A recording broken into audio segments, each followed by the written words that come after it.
Bowl season is here. Are you ready to cash in on what you know? Where you play is as important as what you play. The pros play at mybookie.ag. All the lines, odds, and plays, both college and pro, all at mybookie.ag. Play where you get paid super fast and there's never a hassle. Step up and mybookie.ag will match your deposit with up to a 50% bonus. Use promo code JJ50 to activate the offer. Don't leave the money on the table. mybookie.ag, promo code JJ50, and your first deposit is matched up to 50%. Play where the pros play because they get paid. mybookie.ag. And now, Jalen and Jacoby on ESPN Radio. When I pop the trunk, head the dirt. Y'all pop the trunk, I pop the hood. Now act stupid, I'll pop the trunk. Now give me a boom. Welcome to Jalen and Jacoby in for Jalen Anthony Rose. It's my friend, colleague, Amin El Hassan. Thank you so much for doing this, Amin. No problem. This will be the last Jalen and Jacoby of 2018, and we figured what better way to end it than without Jalen Rose. This is the show I really want to do. The Boston Celtics head into Madison Square Garden. Yes. With the best record in the Eastern Conference. Sure. They start the game playing great defense on Kristaps Porzingis. He goes 0 for 11, Kristaps does. This is going to be a win for the Celtics, right? Forgot about Bees. Michael Beasley dropped 32 points on the Celtics, and he was doing that thing where he scored on 3 straight possessions, and you knew he was going to get the ball again, you knew he was going to take a bad shot, and you knew he was going to make it. He was barking at everybody, he was barking at the crowd, and the crowd chanted MVP at Michael Beasley just a week after they gave him a standing ovation for fouling out in 10 minutes. Yes. Michael Beasley, like Lance Stevenson in Indiana, he's just become one with the New York Knicks franchise. It's all about lowered expectations. Right? Michael Beasley, number 2 overall pick. High expectations. Right? Michael Beasley. Hey, we picked him up on a scrap heap. Hey, he's out there getting buckets. He was pretty good on the Bucks last year. Look, he's quietly proficient on the Bucks. You know how to make Michael Beasley a good player? You have to boil down his responsibilities to the bare minimum.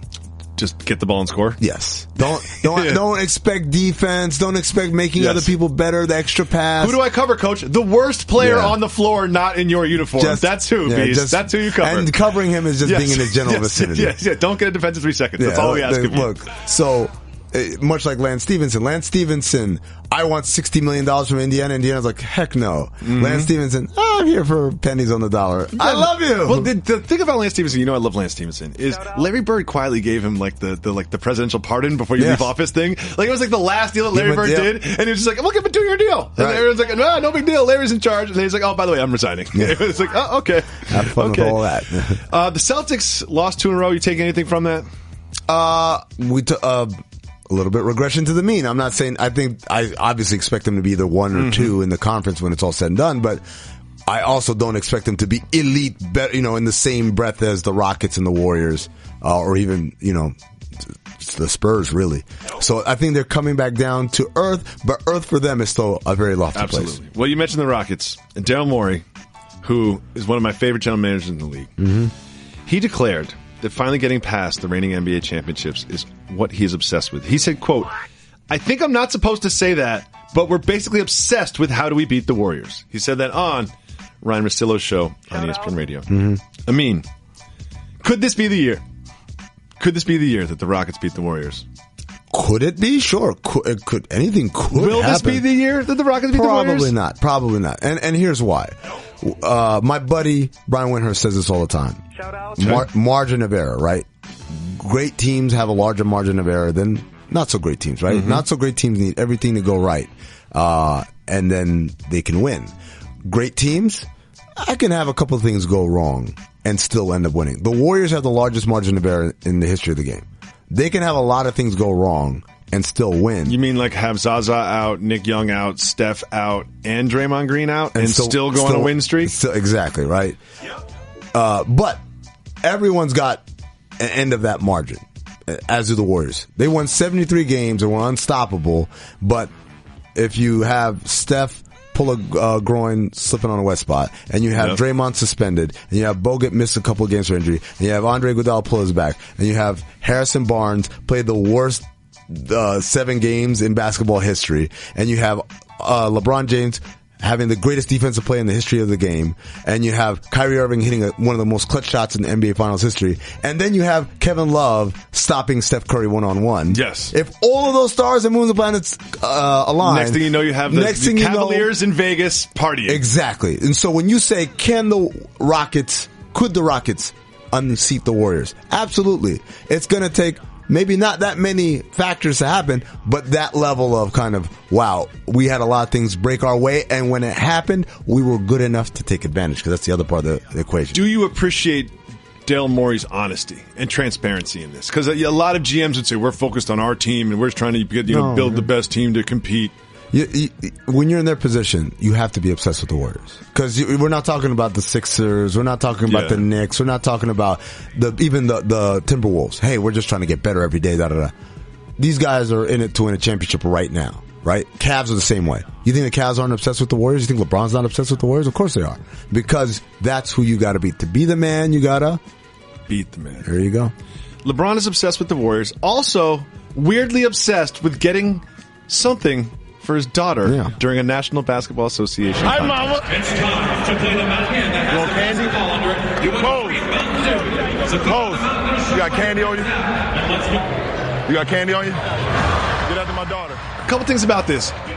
Who carries candy on them? You got candy on you? Who's got like a Snickers bar? Like, okay. Lamar Odom, I suppose. Lamar Odom. To be fair, the equipment manager usually has this massive Tupperware bowl of all types of stuff: bubble gum, mints, cake, sort of like when you go to like a strip club bathroom, like that. Yes. Like, it's kind of like that. Yes, it's just like cigarettes. He's got Lucy's. He's got right cologne. behind the bench. Yeah. Cologne, exactly. Because you want to smell good for the strippers. Yes, of course. But yeah. So to be fair, so it's not that crazy of a request of, do we have any candy? Yes, it is. He's going around. No. Do you have candy? Do you have candy? The crazy part I don't have candy, LeBron James. The crazy part is when he escalates from the trainer or the locker room guy to like the assistant. Vitaly Potapenko is like, it's like I don't have candy. We don't have LeBron. candy in Ukraine. Yes, right? but if you want to drop a play, like we can do that. But the other thing is this: how would your wife react to you giving the child candy when you're not the one watching the child? I like that. Yeah, because you're going to have a sugared up child. Yeah. It's have fun with in that. public and just be like, say thank you. That part where he just wants his credit for it. He wants his points for getting the candy. Also,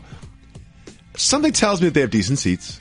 And something tells me that something tells you he could hear her talking. Yeah, if somebody needed to provide candy to the James family, perhaps LeBron shouldn't be the point of contact in that mission. Just throwing it out there. No. Because the point isn't candy. The point is, there's daddy. Daddy, can you give me something? And daddy gives you something. Whatever it is. That's the point. And that's the cool thing. I'm just saying, though, as a parent, I know that the other parent in the equation who is forced to watch the child while I'm out here playing a game. Exactly. Playing a child's game, does not want the extra candy. In for Jalen is Amin Al-Hassan, which means a lot of things. Number one, it means I have a co-host who's going to actually listen to the words I say. Right? So segments like this are going to go a lot smoother. Okay. Watch this. We're going to breeze through this weekend. Got about 9 minutes. We're going to go through all the football games, all the relevant basketball games, movies, everything. Are you ready? I'm ready. Okay. Colts, Ravens. Ravens still not fully out. It's a Saturday game, 4:30. Do you care? No. Yeah, I don't care. Let's move on. Vikings at Packers. No. Vikings can clinch the first round bye with a win and a Panthers loss. This could be interesting. The Packers completely bungled everything by playing Aaron Rodgers last week, just like I knew they would, and I knew they would lose, and they lost, and now all of a sudden he's back on the IR. The whole thing was ridiculous, and it's like, who would have thought that was going to happen? This game went from meaningful to meaningless very quickly. Do you care about this one? No. Saturday, no football for Amin. I love it. Dolphins and Chiefs, don't care. Chiefs can clinch the AFC West with a win or a Chargers loss. So the Chiefs are motivated. Okay. Maybe. Okay. Maybe. This is the Buccaneers at the Panthers. The Panthers can clinch a playoff berth with a win, which they will. This is a whooping that's about to happen. The Panthers -10 is the spread on that. Post-game press conference will be more interesting. You gamble on sports? I do not. I don't gamble on sports either. No. I'm sure I would enjoy it, which is why I don't do it. I don't enjoy gambling. Really? No, I love gambling. No, it's not. Blackjack? No, man. I never tell you the story? It's a real quick story. First time I gambled, Summer League, went with the training staff. Like, you don't gamble, you got to do this. Mm-hmm. So we go there, go to blackjack table, $10 hand. Give them $100. I lose. And within 15 minutes, I'm done. I'm like, what was the point of that? How is this supposed to titillate me in any way? And It's a lot more fun winning than losing. Yeah, it's a lot more fun winning than losing. Yep. You should come with me. Okay. We'll win some cards. Lions at the Bengals. The 538 gives the Lions a 14% chance to make the playoffs. People listening to this show care about the Lions. People that are on this show care about the Lions. I think the Lions win. Just to keep the thing going. Just to keep the Lions going. Alive? Yeah. I think the Lions win this game in Cincinnati. Next, we have the Bills at the Patriots. The Bills, like, sneaky, kind of, sort of, could back their way into the playoffs. This is a competitive game from both sides. What do you think will happen? Oh, I think we're going to have some fireworks, aren't we? Because this is the first... This is the Gronk thing. This is the Gronk thing, and this is also the first game Brady's had to play after Dr. Gate, so... Oh, right, Dr. Gate. Yeah, man, that's a big thing. What do you think about Dr. Gate? You know, I should say Trainer Gate, because he's not Good a doctor. point. Yeah, I think that was part of it. And, you know, it's weird because the guy has an office.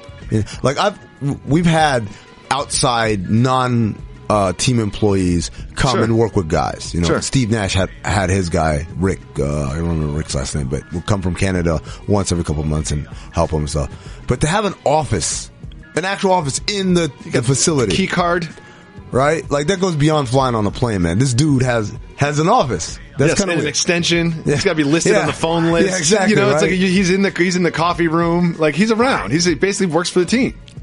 And now he doesn't. The thing about this is, I'm going to read way too much into this and do the media thing. Of course. How do you not? I feel like this guy's eating off Tom Brady. The whole TB12 thing. Oh, yeah. And like the idea that Tom Brady's now an author and you can go to TB12 and buy like workout bands with Tom Brady's logo on it and this whole lifestyle he's pushing and the cookbook. And it's kind of like, I don't think these are Tom's ideas. I don't think he wakes up in the morning and be like, I want to be an author. I think he wakes up in the morning and be like, I want to be a great quarterback. And somebody else is like, you should write a book. So after Allen Houston had retired, he entertained briefly trying to make a comeback. He came to Phoenix and would come work out with our trainers in the off season, trying to like Phoenix like notoriously has a great training staff. Great training staff, right? Yeah. So he had this guy with him. And we're like, oh, hey, what's up, man? Yeah, my name's this. Like, oh, who are you to Allen? I'm thinking like his manager. I'm a shooting coach. And I laughed. I thought it was a joke. And then the guy looked at me and like, oh, you're serious? You're Allen Houston shooting coach. One of the best shooters in the league, too. Right? Like, best shooter, like, from the womb. Yes. Like, what does that entail right now? Like, what about, like, I'm Steph Curry's shooting coach? So that's just grabbing it out the net and throwing it back to him. Allen Houston shooting coach, right? Okay. Allen Houston shooting coach. Bro, sometimes you just need like a buddy around. You know what I mean? Don't call yourself sometimes a shooting. You just want the support. You want the buddy. I'm his buddy. Shooting coach is good. Brief story. My friend, who sometimes appears in this program, Ben Dietrich, once did like some weird camp with Allen Houston, and Allen Houston gave him a couple pointers on his shot. Next time he played pickup, didn't miss. Really? And it lasted for like 3 weeks. It was just like Allen Houston would just like touch him on the shoulder and was like, "You will make buckets, my son," and he couldn't miss. But then he regressed to the mean. Regressed to the mean. There you go. Moving on with the meaningless NFL schedule. Falcons at the Saints. This is a thing. That's a game I could watch. That's a game. That's a game. Got the 9-5 Falcons. The Saints are 10-4. The Saints can clinch a playoff berth with a win. The Falcons can clinch a playoff berth with a win. That's a good legit game. So this is a playoff game. I'll watch that game. This is a playoff game because you win this. That'll be the television that I pay most attention to in the bar. In the bar. Because for the early games, I like to go to a bar right around 12:30. Okay. Just to watch them all at once. Because Red Zone mainlining football just isn't for me, I've learned.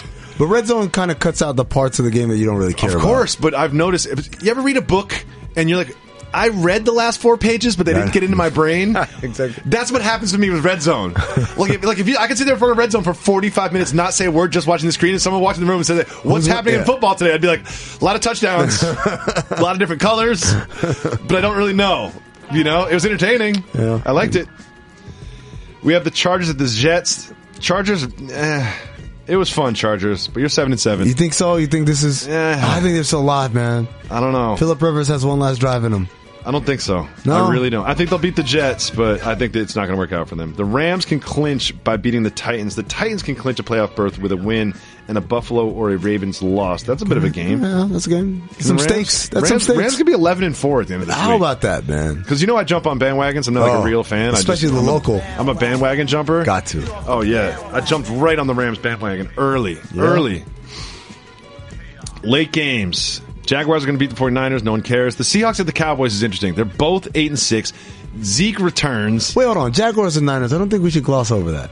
We're glossing over. Jimmy Garoppolo, Garoppolo. Jimmy G's never lost as a starter in his life. He just so handsome. He simultaneously saved and ruined their season, right? Like they were going to a great pick. But also Blake Bortles claims he's okay with being trash. Because, Jadeveon Clowney called him, he's still trash. I loved it. 45-7, he called him trash. Yeah. What I loved even more, Jacksonville Jaguars fans are sending trash cans to NRG Stadium to Jadeveon Clowney's attention, which I absolutely love. I love a good troll job. And to me, that is one of the best. Monday Night Football, we have 2 games on Christmas Day.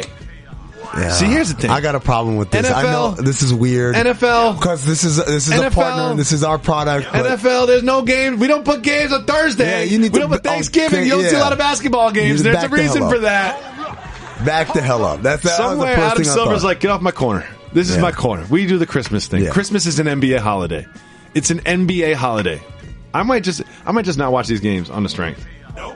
Maybe when there's a commercial in the other games. I love Christmas Day in the NBA. Yeah, man. It's like that's.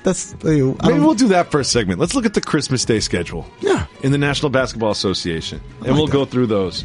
But very briefly, do you care about these movies? The Post with Tom Hanks and Meryl Streep. Don't even know that existed. Not even aware of it. It's like a spotlight type of movie. Yes, I know exists, and yes, I want to see it. 85% on Rotten Tomatoes. Yeah, it's a Spielberg movie. I like a nice Rotten Tomato number.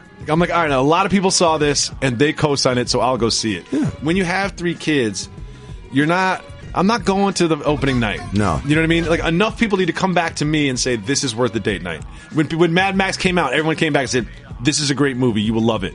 So we went on date night, did that. Nothing worse than a wasted date night movie. I'm just thinking about it. I don't watch movies that I don't watch with my kids, so yeah, I want to watch The Post. I'm going to watch it when it comes on Netflix or on a plane. On a plane. Yeah. That's the only time I see movies, and I fall asleep halfway through. The Shape of Water. Also heard of it. It's getting great reviews. I thought it looked kind of dumb. Dumb title. It's a dumb premise too, and by the way. I'm about to say something. It's a dumb premise. I kind of love the Pitch Perfect franchise.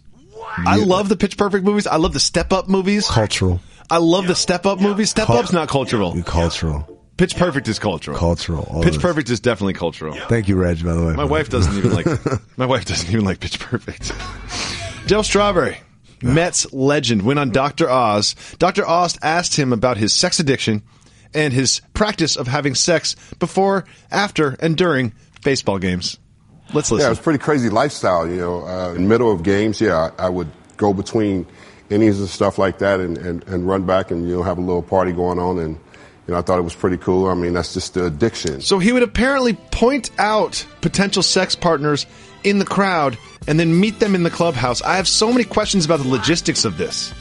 I'm going to call BS on this one. It just seems like what young lady is just at the Mets game, you know what I mean, Queens, took the 7 train out there and gets tapped on the shoulder and is like, would you like to have 2 minutes of sex with Del Strawberry while he's waiting to go on bat? And be like, no, I'm good. I'm just going to stay right here. Can I get a free hot dog or something though?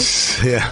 This is the Wilt Chamberlain 100,000 women thing, right? Yeah. That's like saying, it was a crazy time. And you say things to exaggerate just to drive home the point, we did crazy things.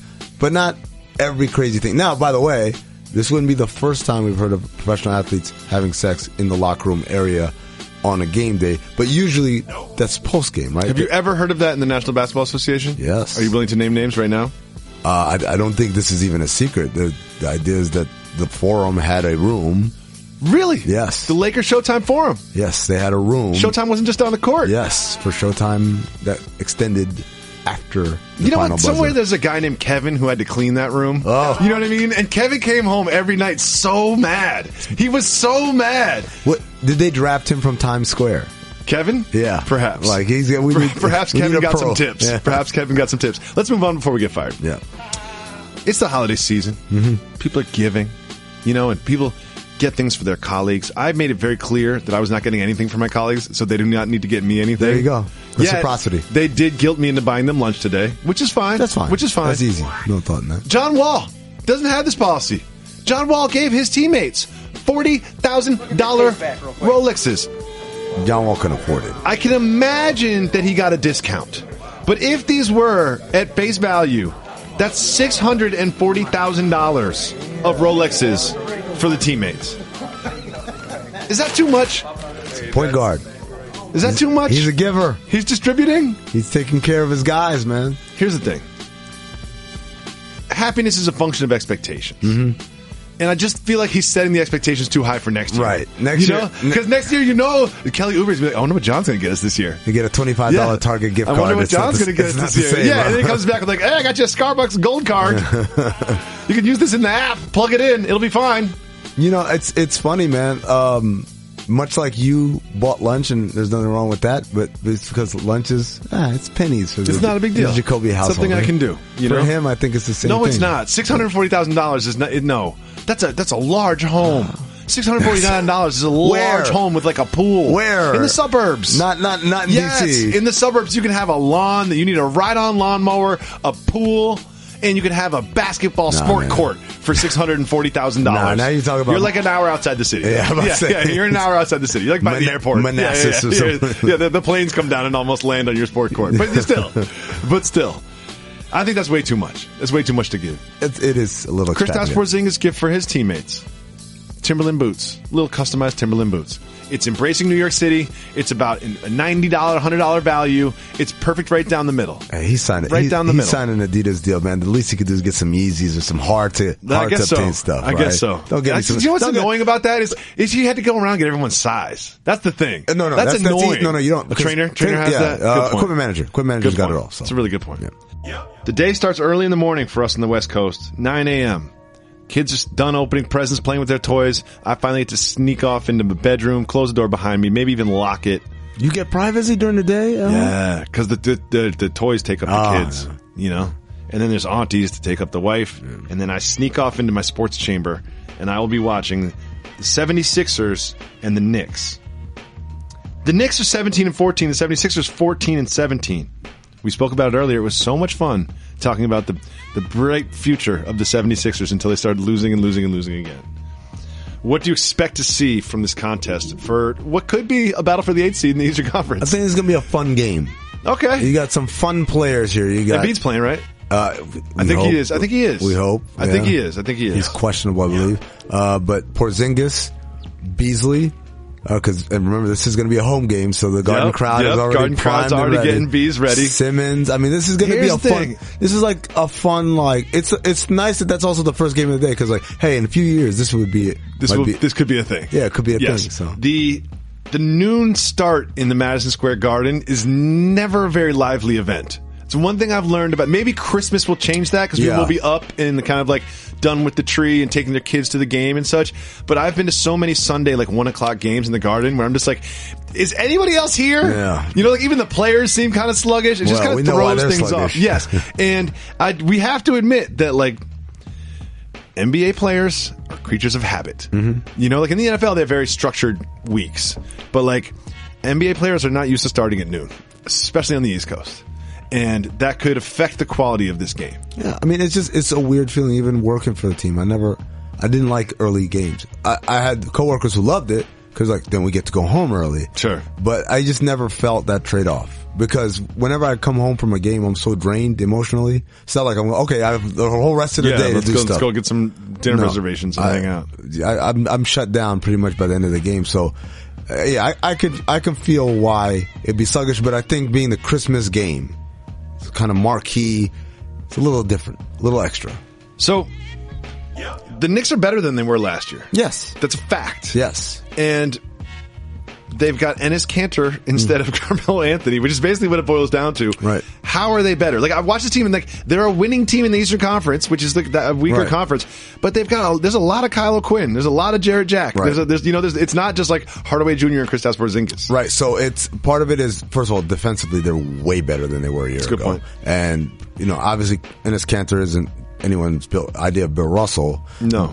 But you got to remember, the Knicks didn't just lose Carmelo Anthony. They also lost Derrick Rose, who was good point. Brutal defensively. And in his place, you're playing Frank Ntilikina, you're playing Ron Baker, you're playing Jarrett Jack, you're playing guys who at least are going to try defensively. Yes. And so that's a massive upgrade right there. The other thing also is just the idea that you're giving possessions that were going to these two guys to now they're going to Kristaps Porzingis, and he basically was an underutilized asset last year. And so now you're utilizing him at more optimal levels. You're getting better results.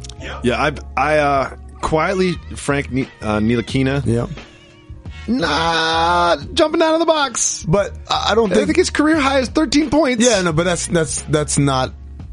I don't think that's what it said on the bill of goods when you got him. Especially as a fair. He was pitched as a sort of defensive ball mover. Right, yes. But, and he's done that. Yeah. He's done yes. It's kind of like Lonzo Ball. 13 points. Like, it's the same thing with Lonzo Ball. It's like, oh, he shouldn't drive. Like, well, he wasn't, that wasn't on the bill of goods. Exactly. That wasn't on the packaging. Yeah. I mean, that's the thing. I think it was Jalen who compared him to Ricky Rubio at the draft and got a lot of sort of backlash. Yeah. And it's like, well, he's more Rubio than Jason Kidd. And by the way, being Rubio's in his 12th year or whatever. But Rubio as a rookie was really good. Yes. I mean, and that's not I don't think that's a slight, right, to call him that. Can he be better? Sure. Mm-hmm. He can be better. But that's not a slight to say that's the kind of player he is. And 20 years old. Yep. He's 20 years old. Developing. That game will be fun. Every game will be fun. And then the 3 o'clock Cavs Warriors. Too early in the day, guys. Yeah. Who does this? Well, we do this. But it's in Oakland. Yeah, that means. But why the 3 o'clock? Don't you think the 5:30 or the 8 o'clock would be a better spot for that game in Oakland? I don't claim to know the magic of how this works. I actually should know. I am a television producer. Exactly, yeah. I've been in sports television my entire career. Let me tell you guys something. We have this website internally where you can look up any employee in the company that says what their title is. Yes. There's only one person who has 2 profiles. Yes. David Jacoby, because there's a David Jacoby, the talent, and then there's David Jacoby, the producer. And this is what I learned about David Jacoby when we all had to go to the all-talent meeting. Why am I nervous? David Jacoby picks and chooses which David Jacoby he is. I had to be a producer that day. Yes, exactly. I had to be a producer that day. All of a sudden. I had to be a producer that day. It also, not that anybody cares, but I have to do the compliance stuff twice, apparently. Oh, no way! Yeah, so they keep sending me emails you need to do your compliance. A real suit, a real executive called me up, was you need to do your compliance. And I was like, first of all, I've done my compliance. There's 2 me's out there. Yeah. But let's move on. Back to the Cavs Warriors. A little bit more important than my compliance training. Very interesting compliance training. They have a fake office. You click on these different rooms. It's great. Cavs Warriors. No Steph Curry. Wardell's not going to be there. And no Isaiah Thomas. This game is going to be boring. It's 2 MVP candidates gone. How many more could possibly still be playing? MVP candidates are there? Yes. I think Draymond will be back. Draymond and Zaza were playing 3-on-3 or half court or something. So Draymond will be there because I always like to see the Draymond LeBron thing happen. Absolutely. And it does kind of bother me because I know they're good friends off the floor, And business partners, by yes, exactly. So it's that there's no real beef there, but there's always a little spice between those 2 loud, strong, talented individuals. It's like me and Marcellus Wiley. No, it's not. Okay. It's not like that. It's not like that. It's not like that. But this is the game where it's I need to find myself into a real nice 2-hour chunk of time where I can spend the rest of the day with the family. I'm watching. You need to send them out. I'm watching. They need to be out of the house. Yes, No, I might be out of the house. To be honest with you, that's easier. I guess removing me is a lot easier than taking the kids away from the toys. But 3 o'clock Eastern, Cavs Warriors finals rematch. Do you think it will be the finals rematch preview? Yes, I think so too. I think we're going to have 4 straight Cavs Warriors finals. I think so. I'm excited about it. How bad is Steph's ankle? Should I be worried? He'll be back. He's fine, right? No, but I mean, obviously he got hurt, but Steve Kerr's whole thing this year has been, we don't care what the league says. We're going to rest our guys. We've learned our lesson. We're not going to push our guys pedal to the metal. If you remember the Oklahoma City game, Kevin Durant played, and because he convinced Steve Kerr was fine, and Steve Kerr said after, I wish I hadn't played him. Mm-hmm. I shouldn't have played him. And so I remember. I think that everything is going to be extra cautious because, again, when you have the luxury of multiple MVPs on your team, you can do that. You can do that. You can sit one of them and say you're not going to play for 10 straight games, and we'll be fine. Jeez. The Wizards have the same record as the Knicks. Dude, that's what I was going to say about the Heat earlier. Man, I just remember now. I picked the Heat to win the Southeast Division at the beginning of the year. And as underachieving as the Heat have been, they're like a game and a half. The Wizards are 17-14. Wizards are 17-14. Celtics 26-9. What's gone wrong for the Wizards this year? Too many Rolexes? It's the same thing, man. They're underachieving team. Career underachieving team. It is. It's they're the Wizards. They're going to be the 3 or 4 seed. No, they're going to be the 3 seed. They're not going to be the 3 seed. Dude. Oh, yeah, the Raptors are going to be the 3 seed. Yeah. This is what they do. The 4 seed is their ceiling. Yes. And then they get that first round win, and you're like, and you feel good about it. Because they're playing really well. And then they play against the Cavs, and they lose. And then, all right, that was nice. Yep. Rockets Thunder. Oh, that's a good one. Playoff series was like, Yeah, it might be a 1-8. Yeah. It might be a 1-8 matchup. I think the Thunder win this game. Throwing it out there. Because this reminds me of the Warriors-Thunder game. You remember that game when it just seemed like the Thunder completely figured it out, like blew out the Warriors? Right. It's going to be one of those like bright lights, let's really try Thunder games where they beat the Rockets. Especially CP's not playing. CP has got the abductor thing, so I predict a Thunder win here. And then finally, the nightcap. Oh, the marquee game. You're sleepy at this point. A lot of day drinking on Christmas. Yeah. You know? Eggnog. Yeah, eggnog. Switch it. Is eggnog cultural? Well, I just had some for the first time today, so yes. So yes, that is cultural. Yes, it is. Yes, it is. Timberwolves, Lakers. Good game. I'm into it. Good game. The Lakers are really fun to watch. They are. They're really fun to watch. And they've pushed the Warriors into overtime. They beat the Rockets. Kuz scored 38 points. Yeah. Things are happening for the Lakers. And things are happening for the Timberwolves, too. After a rough start to the year, they've seemed to got their act together. They still, I think, are underachieving what people expect them to be, but, yeah. Amin El-Hassan in for Jalen Rose. I mean, there's a couple things I want to talk to you about. There's a theme I wanted to talk to you about. Okay. It is the fake good start. And then the slow crawl back to reality. Because we've seen it now. It's there's called a few teams. It's called regressing to the mean. That's yes, the there's technical a term. few teams. Like, remember we were all so excited about the Pistons? Yeah, you know, you remember the Eastern Conference Pistons, the number 2 in the Eastern Conference? I'll do you one better than that. Remember when the Orlando Magic were a thing? Oh, and the 76ers. And the Grizzlies were even remember the Grizzlies had a little hot start there. It's like, can they sustain this? You know? So I want to go through these case by case and sort of get your prognosis. I like this. You'd be a doctor. Yes. You know, you could tell me what the problem is and how you would fix it. But I want to start with sort of the sexiest, which is everyone fell in love with the Sixers this year, myself included. Yep. I absolutely fell in love with them. Ben Simmons, I think, is going to be a superstar. I love the way he plays basketball. I don't care that he doesn't shoot. Joel Embiid is obviously Joel Embiid. They're the internet darling. Yes. And everyone's talking about them. The big game in LA, the game against the Warriors. Yep. And then quietly, they just lose 8 of 10 games and no one even mentions it. Yeah. So what happened? Well, I think there's several things. First of all, we have to keep in account that Embiid has not been as available in those things. No. That coincides. Another thing right? no one's really talking about either. Right? So, again, this goes back to there's never, ever, I don't feel like, been a question about Embiid as a player. Not even just in terms of, his potential is great. Whenever he plays, everyone's like, that dude is awesome. Yes, right both now, ends of the floor. He's awesome right now. Yeah. Mm-hmm. The problem is, the operative word there is whenever he plays, right? The problem is he doesn't always play. No. And so what happened is you have him missing games because he doesn't do back-to-backs. Mm-hmm. Then you have him missing games because of back tightness, which results from playing 49 minutes. He's never played that many minutes in a game. He plays that in a triple overtime game against... Well, he was already lying down during some of those breaks in that game. Yep. Like, I remember watching that game and everyone's, the takeaway was like, oh, Embiid's so great, Embiid's so great. And you're like, well, I don't like it. He's lying down like Larry Bird. Yeah, you know what I mean? It was like, come on, like man. Steve Nash and Larry Bird. Yeah, exactly. It was like, this is bad. So that's going to be the story of the Sixers, really, in terms of who they are as a franchise for the next however many years, right? Is he healthy enough? Are we managing his minutes enough? Are we managing his situation enough? But then beyond that, you got to remember, this is a really young team. So take away his brilliance.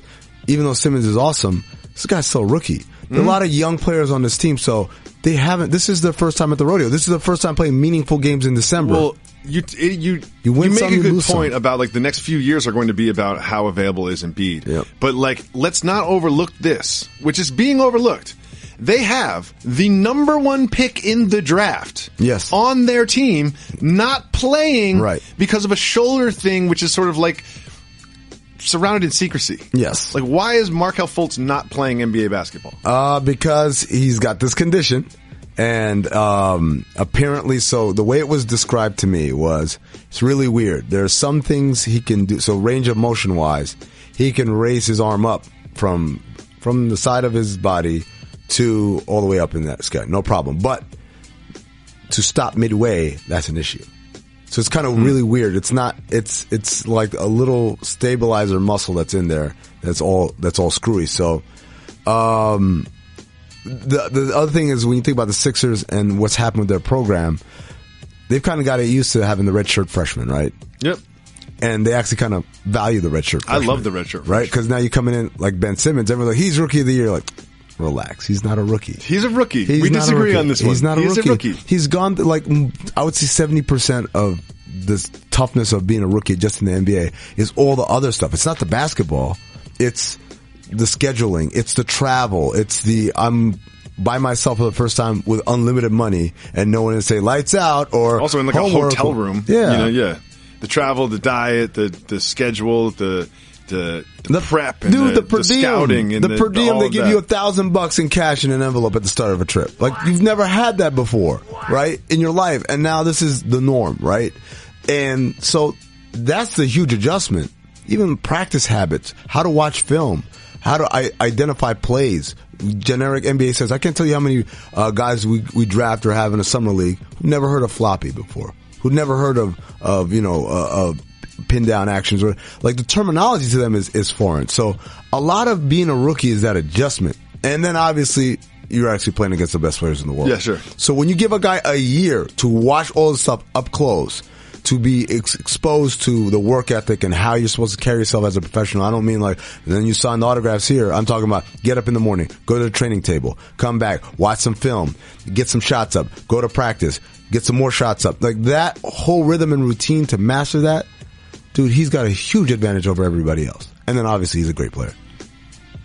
What's your concern level? We'll do a concern level for each one of these teams. What's your concern level about the Sixers, not just this year, moving forward? I would say a solid 5. The What are we doing out of 100? 5 out of 10. Okay. It was 10-point scale. Okay. 5 out of 10. And the only reason why is just, I don't know about his ability to stay healthy, him being Embiid. Because that's the linchpin to all this. So you think that this franchise goes as Embiid goes? Yes. Well, it's funny to say that because they have Ben Simmons, Markelle Fultz, Saric, Covington. They have all these other players, but you really think it is as simple as that? It will go as Embiid goes? Simmons is probably going to be tremendous. I think, Saric might be a really high-level role player, a couple of all-star games. I think Fultz could be tremendous. Embiid's the one, like, that's a guy. Like, right? It's the old, how do you define pornography? I don't know. I know it when I see it. Like, that dude right there, that's a dude. Professional athletes always say, like, they can see 7th graders play, and they'll know if there's a professional there. Yeah, I got a guy by the name of Shea Cotton that probably doesn't like that. But, you brought up the Magic. Yeah. Dude. That was fun. Aaron Gordon. Remember Aaron Gordon scored like 38 against the Thunder. Let me take you back to all the way back to the 2016-17 season. I'm gonna take this hat off, man, because this thing is driving me nuts. You're wearing an elf hat, by the way, for you listening on the radio. He's got elf ears and wearing an elf hat. The 2016-17 season started with Dwayne Wade on the Chicago Bulls, and the first 5 games, I think, of that year, the Bulls were the best 3-point shooting team in the league. And Dwayne Wade was shooting like 45%. Yes, I remember. Gabby Union proudly proclaimed he was in the gym all summer long. Of course he's hitting threes now. And then regression to the mean happened. Because we know the Bulls, there's no way they were the best 3-point shooting team. And we know Dwayne Wade, there's no way he's shooting 40% from 3. And life came around fast, and they went back to where they should have been in their hierarchy of things, right? Same thing with Orlando. They started this year, Aaron Gordon and Elfrid Payton, and all these non-shooters became amazing shooters. Well, that changes the way you got to guard them. But the moment that shot goes away, we never really believed in you. So as soon as you miss a couple, now defenses are adjusting. The way they were up on you, giving you all that room to attack, hard closeouts, now they're not closing out so hard. So now the offense gets harder. So now you're not as good as a team. And that's, that's to be expected. When you see people, that's my whole thing. When you see someone who's a non-shooter come out the gates blazing, give it some time. Just give it some time. Give it some time. And you know what? I might get burnt in the short that term. Happens. Like, remember Marc Gasol over the summer developed a 3-point shot. Like, this happens. You get, sometimes you get burnt. Sometimes you get burnt because it's real. So Kawhi Leonard was a non-shooter in college. Yes. Came to the NBA his first year, shot 37.5. That whole year I was like, let's see if he can keep it up. Well, guess what? He's kept it up. More often than not, they're not going to keep it up. Right. More often than not, they won't. I just want to talk about the Grizzlies a little bit because they were hot. Do you remember they started like 5-2? But that was, or it was like 8-3 or something. That was the smallest. Like it was still like October. It was like Halloween. Yeah. But still, it was like, oh, the Grizzlies. Like, how are they getting this done? Fizdale, coach of the year, and now he's here at the LAPC. Man, I never had confidence in that team being able to keep it up. Not because of the coaching. Coach Fizz is awesome, but because of personnel. Like their best player is really old. Their other best player is hurt, and the rest of their team are a bunch of nondescript dudes. Really, and Chandler Parsons. Like I said, the rest of their team is a bunch of nondescript. Chandler Parsons. The rest of their team is a bunch of nondescript dudes, but not necessarily positive. Not a positive description. You know, he is descriptive. And then I want to flip it with the Bulls, who. They certainly had worst team in the league on, it was on the table. It was on the table, and then Mirotic comes back and they win 8 in a row. But see, here's the thing. See, I'm going to fight you on this one, right? Because here's the thing. Before Mirotic's face got rearranged, we said this is the worst team in the league. Like in August and September, sure. When we're like, okay, who do you think is going to be the best team? Who do you think is going to? There's in the Eastern Conference, you can always make a run for the playoffs when you're in September. Anyone can make the playoffs in September in the Eastern Conference. We all knew Chicago and Atlanta. The Bulls weren't even trying to make a run for it. Yes. Chicago and Atlanta were like, those are the 2 worst teams in the NBA, right? And so, yes, then Mirotic gets his face blown up, and they fulfill our expectations of being terrible. Levine. Mirotic coming back is not like, oh, they just acquired Paul George or Kawhi. They got a dude that was already on the roster when we already thought this is the worst collection of talent. Fair. And then you look at who they beaten, and I was like, well, who have they beaten? They beaten Boston. They beaten Utah. They beaten Philadelphia. They beaten a bunch of teams that we expect to be playoff teams. Like the 2 real cupcake wins they had was the first one, which was I think against Charlotte, which still isn't really a cupcake win, and the last one, which is Orlando. And every other team in there in that mix is a playoff team. So you say to yourself, what's going on? So I look at the lineups. Do you know that every lineup that has Nikola Mirotic and Bobby Portis on the floor at the same time? I love this. Is a positive net rating. I love this. Not just like a +5 per 100 possessions. These guys like +40 per 100 possessions, +17 per 100 possessions.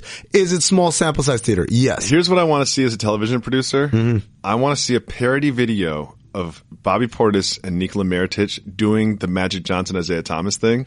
I just want to see that. I want the same exact beats. I want them to cry. I want them to do the exact same thing. They haven't talked? Of course. They haven't spoken? To this point. That's brilliant. Keep it moving needs no explanation. If you want to talk about it, we hit the brakes. If you don't, we keep it moving. LeVar Ball launched a website for the JBA. Hit the brakes. Break me right now. Let's take a listen to LeVar Ball talking about his latest project. You now know the big baller has created his own league. And you tell me I ain't looking toward the future? Yes, I am. I'm doing something that should have been done a long time ago, giving these guys what they worth. Now, like I said, the JBA is a heck of a league. And for you haters out there, keep doing what you've been doing. Nothing. So keep doing what you're doing, and we're going to keep building this empire. So, he's going to keep building the empire while we keep doing what we're doing. What do you think about the future of the JBA? I thought it was JBL. That's a radio. That's a headphone company. Oh, JBL. right. Oh, okay. Look, I've supported LeVar Ball on a lot of different things. The idea of obviously coming out with your own shoe. Love that. I got that, right? Loved it. The idea of pulling his son and homeschooling him. Because my whole thing was like, this happens hundreds of thousands of times all across the country. We don't make a big deal of it. People homeschool their kids all the time. So like my thing about this is a bad idea. Just because I don't agree with this idea doesn't mean I hate LeVar Ball, I'm a hater or whatever. I'm just saying it's a dumb idea for one simple reason. What he's proposing already exists. A league where you can go straight out of high school and get paid to play professional basketball in America domestically. That sounds a lot like the G League. The G League. And I just don't understand why people aren't getting that part. It's also very difficult to start a basketball league. Very difficult to start a professional basketball league. Just because you started a website, that's easy to do. Actual basketball league, hard to do. But I'm going to keep doing what I'm doing, LeVar. Seahawks were fined 100 racks for violating the concussion protocol. Keep moving or hit the brakes. I feel like what you just said is football team does football things. Keep it moving. Keep it moving. We be moving, you know where, keep it moving. LeBron James was mic'd in his win with the Cavs over the Bulls. We have some sound of him hitting a big shot at the end of the game. I think we're going to tap on them brakes. It don't matter. It don't matter. What doesn't matter exactly? The defense doesn't matter? The defense doesn't matter. The defense doesn't matter? Yeah. Well, it seems like it forced him into a baseline fadeaway. You know, it seems like it forced him into a tough shot. Yeah. I guess it doesn't matter. One thing that always baffles me about the National Basketball Association, we spend so much time on what these players eat and how much they rest, and there's professionals on professionals to make their bodies tuned perfectly. Mm-hmm. Why do we give them tiny little baby seats to sit in for 2 hours every day? Dude, the bench. Like, this makes no sense. Yeah. Can we get some bigger seats for these players, please? They're 6'9". You know why we can't? Because every extra inch you give them to be more comfortable, that's less real estate that we can sell to someone for a lot of money. Next, in London, a rage room is offering Londoners a place where they can get out their Christmas rage by smashing things. Keep it moving or hit the brakes. Oh, I'm so angry I have to break something. Keep it moving. A man took a large quantity of MDMA and then stole a boat. Keep it moving or hit the brakes. Oh, I hit the brakes on that one. The Orlando Police Department in Florida say that Kyle Thurston took a swan-shaped boat out on Lake Eola in the middle of the night, reaching a fountain. And then what happened is the police stopped him, and he said, I stole the boat because the swans don't judge me. What? Yo, how is that not awesome? Is that a Billy Madison reference? No, I'm not like a big movie reference guy. I am, but I think it might be. But swans do not seem like judgy animals. You know what I mean? Quite the opposite. They seem to be down for whatever. Just don't bother me. I won't bother you. You keep it moving on your side. I'll keep moving on my side. They're very aggressive animals. They can be if you mess with them. But it's like they don't start it, but they will finish it. There you go. Moving right along, LeBron had something to say about Isaiah Thomas's attitude. Keep it moving or hit the brakes. I don't really care much. Keep it moving. Finally, we have this news. A tool was taken away from NFL referees. Keep it moving or hit the brakes. Hit the brakes. What tool would this be? NFL referees have been notified that they can no longer use index cards to measure whether or not it was a first down. How are we going to find out anymore? How do we even know if it's a first down? There's a yellow line. There's the chains. I guess we're just guessing from now on. I guess we're just going to figure it out and just eyeball it. That's not how this works. That sounds scientific, NFL. Someone on Reddit has changed bowl games. Keep it moving or hit the brakes. I guess we'll hit the brakes. Okay. Florida State is in a bowl. Okay. But someone on Reddit did the research and found out that they're actually not bowl eligible because one of their wins. I don't like follow-up questions. That's one of the rules of this show because I don't really have the information because you were supposed to keep it moving on this one. Oh. But because one of their wins was against Temple, who didn't have enough wins themselves, there's certain qualifications and boxes you need to check to be bowl eligible. Is this guy like the equivalent of the golf person who calls in? It's that guy. Shut up, guy. Exactly. Get out of here. Do you know why Florida State is going to be in this bowl? Do you want to know why? Let me tell you how it works. Because they got a lot of alumni. They're very passionate about their football program. And sure, maybe, the TCU Horned Frogs should have been in there instead, but the TCU Horned Frogs aren't going to get the same number that FSU is going to get. That's the way it works. Follow the money. Cash money. Follow the money. And Reddit guy, yeah, stop snitching. Stop snitching. Come on. Exactly. We have some Hall of Fame candidates in the National Basketball Association. Keep moving at the brakes. Oh, I got to hit the brakes on that one. Chauncey's not here, right? Is he here? No, he's here. Is he in the building? Yeah, I think he is. He's doing countdown. Is he listening? He probably is. I don't think he's going to get in the Hall of Fame this time. What? I'm not so sure. Oh, no. I don't play the Hall of Fame game. Look, for me, everybody can get in. I don't even care. Look, here's the thing. You look at the accolades, right?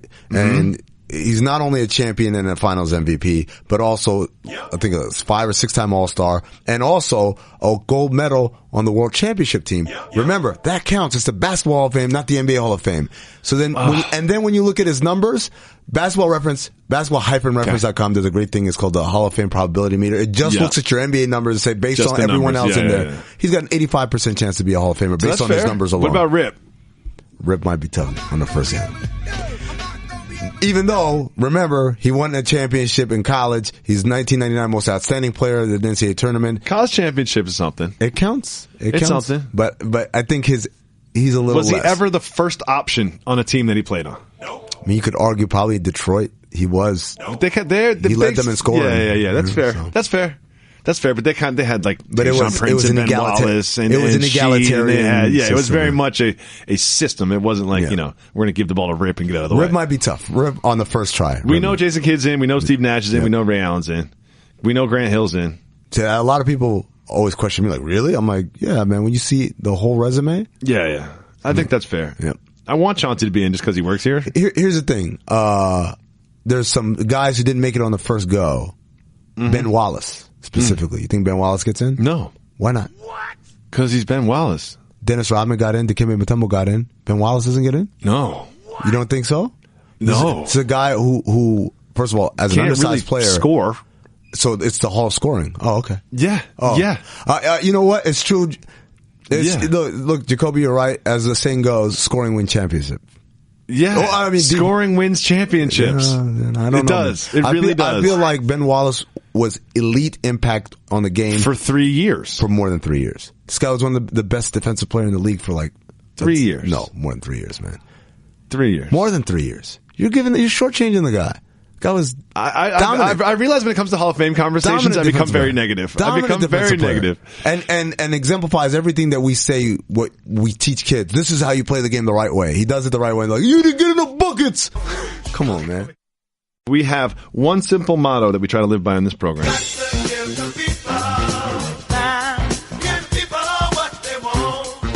Part of giving people what they want is opening up our 1-800-Flowers Twitter feed, taking questions from you, our listeners. As I mentioned, this is the last segment of the radio show. Now, don't get freaked out.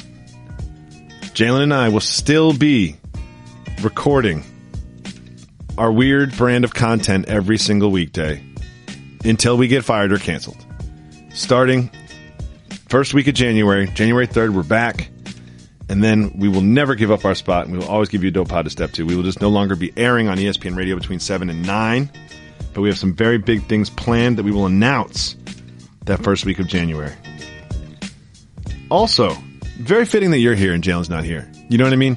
Because you've been on this show, what, like 3 times? More than that. You've paid more attention and done more preparation than Jalen has in 6 years. You know? So, Amin is here, and we have some questions. This is a great question from G. Wills. Shout out. Is eggnog cultural? Genuinely curious, he says. We've addressed this. Yeah. Given that today was the first time I've ever had eggnog, then that pretty much says what were yes. your impressions? I liked it. Pretty good. You ever had rum? We get some rum in there. No, I just throw a had little rum in there. it was like 11 in the morning taping a show, yeah. But throw a little rum in there. You'd enjoy it. Okay. I liked it. It was delightful. Next, working on Christmas, soft move or boss move? Working is always a boss move. Yep. No one volunteers working Christmas. You get time and a half. Unless the boss tells you got to come into work. Yeah. In which case, you get time and a half. You get free stuff. Like, people always respect when you work on Christmas. You know?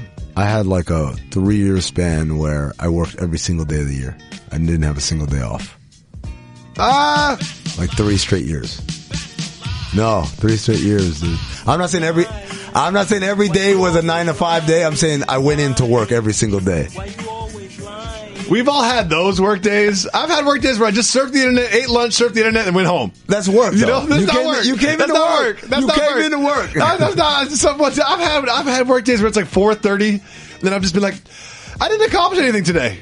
I ate lunch. I feel like that's everyone's job, though. Yeah, it's like, I didn't really do anything. Ain't nobody moving mountains like, every if day. anybody audited what I did today, if they came, it's like, Jacoby, like, what did you do today? We're going to look at your email account, we're looking at your browser history, we're going to really, like, dig into, like, what you accomplished today. I'd be like, let's not do that today. I've had very busy days, 20-hour days where I did a million things. Look, it all evens out. It all comes in ebbs and flows. What is the correct, this is from the Infinite one, what is the correct percentage to tip if you are only drinking beer? Okay. So you're at a bar. Okay. And you're not doing cash. Yeah. I would say $2 a drink or $1 a drink. Whichever one you prefer if you're paying cash at a bar. That's cash at a bar. Once it goes to credit card. But now you're going credit card. It gets a little different here. It depends on how many you've had. This is a great question. Right. So let's give me a hypothetical. I often thought about this. Because when I get a piece of paper and I've ran my credit card, I tip based on percentages. When I'm paying cash at an adult establishment, a bar, not that kind of adult establishment, not adult entertainment, just an adult beverage establishment, I tip per drink. So $1 or $2 per drink. Yep. So you're actually going to get more from me if I don't tip you per drink. Yep. If I tip you from the card. Depends on how expensive the drinks are.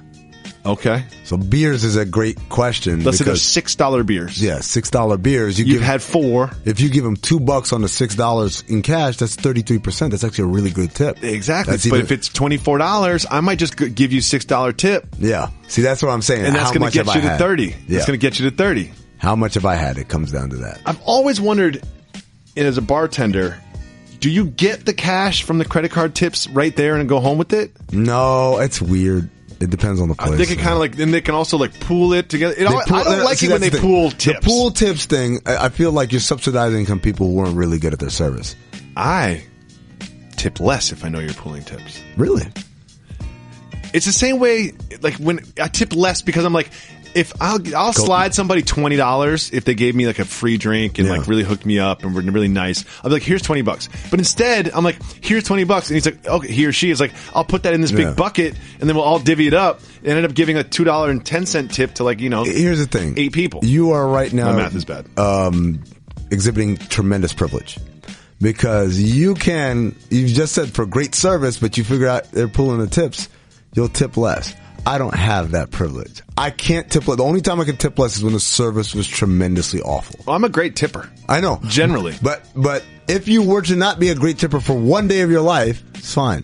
I don't tip well for one day of my life, that's an issue. Because now I told you they don't tip well is the thing. Oh, race thing. Yeah, it's cultural. Oh. When you're You'll black. never believe this? I've never been black. Not even for a second. Don't understand that fully. Yeah. Don't fully understand that experience. My girlfriend thinks macaroni is a specific type of pasta, and my whole family says the words macaroni and pasta are interchangeable. No. They mean the same thing. Can you settle this debate for us? Your girlfriend is correct and cultured and probably pronounces bruschetta the right way. Oh, please. Just saying. Oh, please. Just saying. Please. My wife is making macaroni and cheese for Christmas Eve.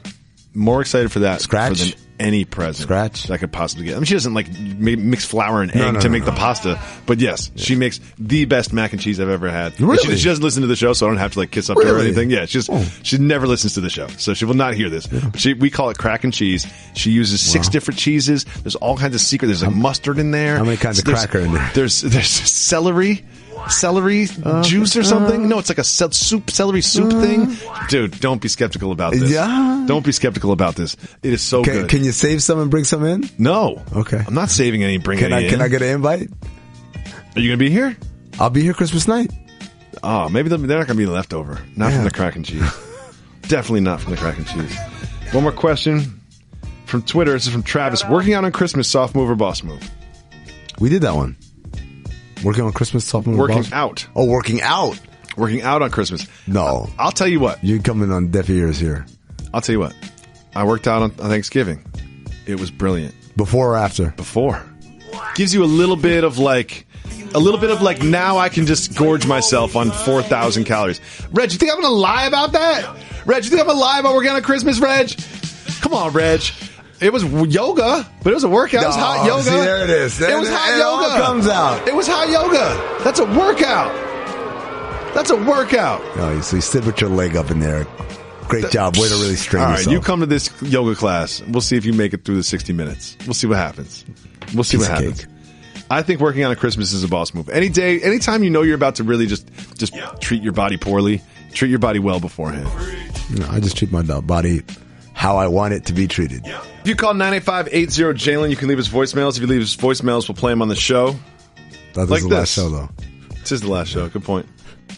Hey, Jalen. It's Tony from South Florida calling again. Man, I just want to know what's up with my Miami Heat. What's it going to take us to get back to elite competition? Seems like we're, locked in with Dion, James Johnson and them boys for the next 4 years.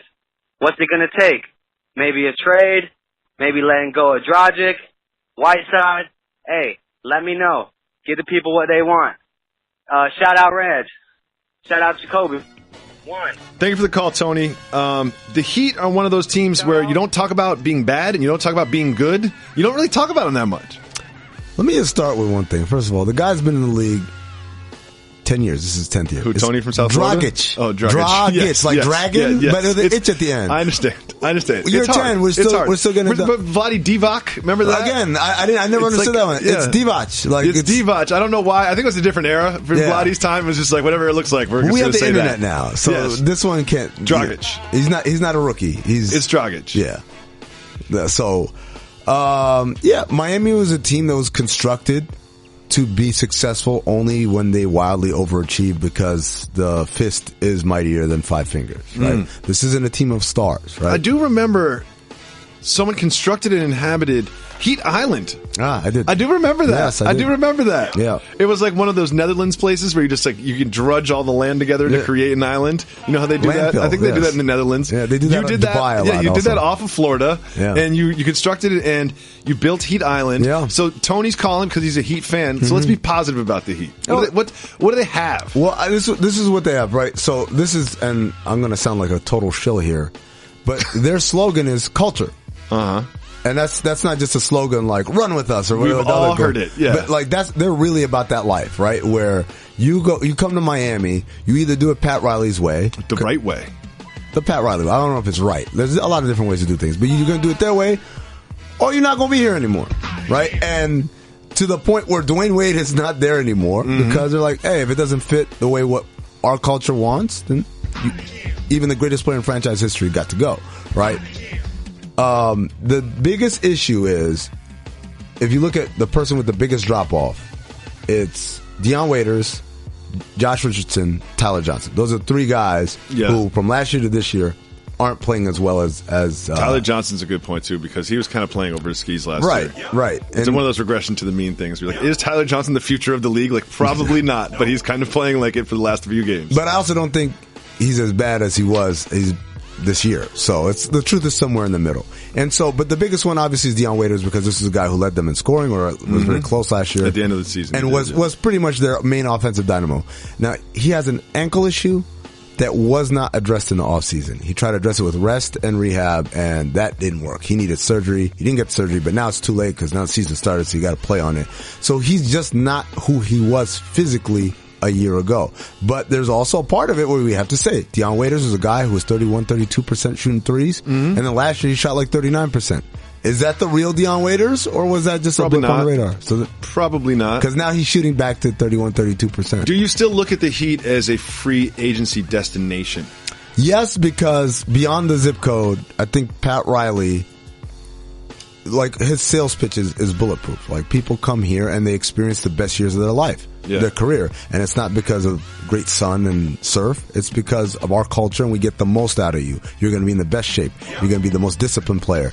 You're going to be the smartest player possible, because you're going to be learning the way we do things defensively and all that. You know, they stick to their principles very much. So, yes, from that standpoint. Now, obviously, the drop a bag of rings on the table thing doesn't hurt either. Sure. Right? I've done this because that's one thing about. I don't think they have championship expectations at this point. No, you know, if you're a free agent and Pat Riley, I don't think he's dropping the rings on the table now. No. But the idea again is, you know, eventually I want to be in championship contention, right? So if you're Pat Riley, say, look, I built a winner not once, but twice, right? Three times? Well, I mean, sure.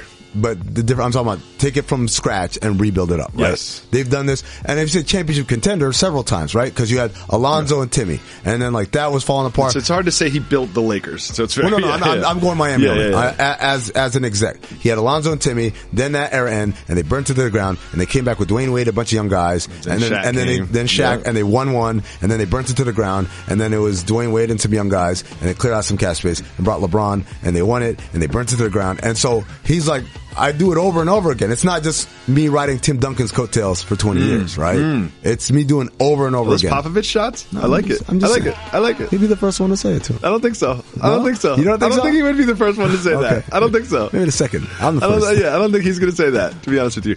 I did say if you call 9580-JALEN, you can call and leave us messages, and we'll play them on the show. Here's the thing. The show's not going anywhere, I mean. I'm going to tell you, but really telling our listeners. We will still have a show every single day, Monday through Friday. We will always leave you with a dope podcast to step to. The future. In 2018, we have bigger and better things planned for this program. And we will never, ever, ever, ever, ever leave you without a Monday through Friday dope pod to step to. So if you call 985-80-JALEN, you can still leave us voicemails, and you will still hear them early in the new year. Right now, we're going to listen to one right here. Reg? Couple things. Not going to give my name. Shout out Reg. Hopefully I finally get on. I've been calling every day to see if this question will get answered. Christmas cards. Are they cultural? I need to know. Just got married, and these things just start showing up in my house. Never seen them before. As Jalen would say, people that look like me have never received these things in the mail. But my wife is of the Caucasian persuasion, and they keep showing up. I want to know if that's cultural. Second thing, will Derrick Rose be the first MVP to not get in the Hall of Fame? I'm like Jacoby. I don't do any research, so I don't even know if there are MVPs that are not in the Hall of Fame. I just assume if you win a Hall of Fame, win an MVP, you get into the Hall of Fame. So help me out with that. And I also want to know, is Barron the guy that didn't want his name to be said? Let me know. I'm a person. Thank you so much for the call. You are indeed a person. I appreciate your tone. It was a little angry. He's like, I'm not going to give my name. Yeah, that was a little... and he seemed a little angry at the Christmas cards. I love this caller. No, please call back. He was angry because he didn't get on the show. That's what it was. This is like the fourth time he called. He's like, I've spent my time on this, dialing this stupid number, leaving the thing. And we all know what Reggie does. Reggie just picks the first four that he likes and then doesn't listen to the rest of them. Oh, the first four that he likes. I thought he was the first four. No, not the first. He'll listen to them. Like, he hasn't started mailing it in that far yet. That's like next year. In 2018, he'll start mailing it in. But he definitely, once he gets 4 or 5, let's say there's 50 voicemails. Right. He'll listen to the first 10, pick his favorite 4 or 5. Then those other 40 voicemails never get listened to. Even if they're fire. They might be fire. Exactly. Who knows who calls in? Barack Obama could have called and left a voicemail. We have no idea. You're not taking demos, huh? Just throwing a demo out. But I do want to say this. Great question. Yeah. Are Christmas cards cultural? Obviously, you don't need to explain to you what we mean by that. Yes. You listen to the show, you're familiar. Yes. There's cultural and there's regional and there's regional cultural. No, Are Christmas cards cultural? Definitely cultural. I think they're cultural as well. Definitely cultural. Especially, I think they're cultural especially the Christmas card that comes with a photo shoot. Yes. The family photo shoot. Yes. Like that one? Nah, man. I gotta say something. I said this to my wife. There's like 2 Christmas cards on the mantle this year. We had like 15, 16 last year. I think they might be falling out of favor. Finally? I think in the digital world, people stop putting stamps on stuff. Do they email, though? I did get an emailed Christmas card. I've gotten a couple of those, which I appreciated. I look at an email, I look at it for a second. I don't have to put it up on the mantle and look at it and then throw it away later. Like, it's all going to end up in the trash. I went to the post office with my mom earlier this week, because she was trying to send some stuff. And the people in line, it was like they're running some sort of pyramid scheme.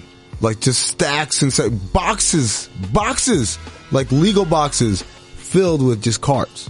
And to the point where they throw them in the mailbox, that little door handle thing. Yeah. It got stuck because it was just choked. It's crazy. Choked with all of these cards. And I'm just like, really? I think we're nearing the point where someone needs to take a hard look at the mail system and say, yeah, we don't need this anymore.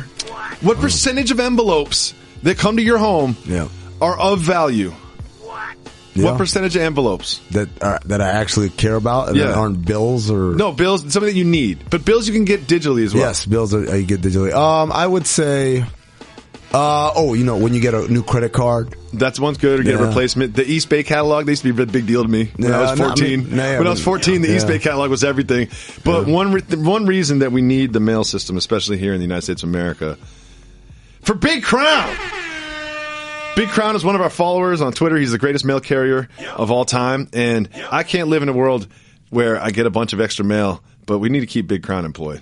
He might really have to become Can we get him more efficient shots? How about that? Like, why are we talking about keeping his volume up? Exactly. Yes. He's a volume shooter right now. And maybe we don't have to do away with the post office system, but perhaps we should just scale all the way back. Like, first and foremost, if you don't write on the outside of the card, I'm not saying it anywhere. There has to be an opt-out option. That's all I'm saying. That's fair. I think that's really fair. The other thing is also, as long as we understand there's no reciprocity, right? I don't know what that means. It means I don't have to do it back. Oh, yeah. You send me these cards. For sure. Cool. Oh, for sure. I want to thank Amin El Hassan for coming by and sitting in for Jalen Rose as we head into the holidays. I want to wish everybody watching a happy holidays. I want to thank everyone that worked with us on ESPN Radio. Our ESPN Radio show will not continue, but we will always continue giving a dope pod to step to and a television show every night in 2018.